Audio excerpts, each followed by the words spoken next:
Alors, une chambre de parade sous l'Empire, comment c'est? Eh bien, vous allez voir, c'est comme un appartement, on peut tout y faire. Alors évidemment, bien sûr, on y dort. Ici, nous présentons un lit à baldaquin d'époque consulat, attribué à Jacob Frère, avec de très beaux bronzes dorés, qui a été restauré sur le modèle du lit de Madame Récamier présenté au Louvre. Un lit empire a toujours sa table de chevet, que l'on appelle un sommeau, et celui que nous présentons est d'origine, fait pour ce lit, avec des bronzes identiques à ceux du lit. Ils n'ont jamais été séparés depuis plus de 200 ans.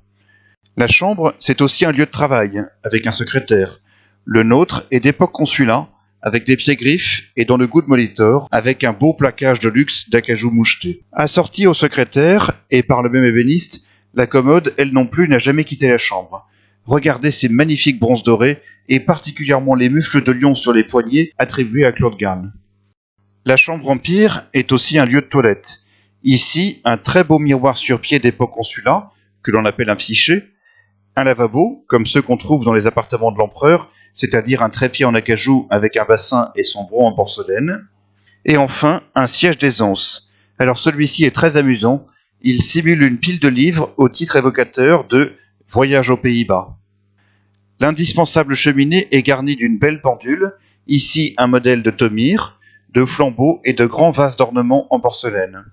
Le grand guéridon permet de prendre le thé ou un repas intime avec des invités. Et pour finir, bien sûr, l'éclairage, un grand lustre en bronze doré et patiné simulant une lampe à l'antique, des lampes bouillottes, des lampes carcel sur la commode et des flambeaux. Et voilà, une chambre de parade sous l'Empire, c'est un appartement complet où on peut se reposer, mais aussi travailler, se laver et prendre un repas. Merci de votre visite et à bientôt pour d'autres découvertes passionnantes.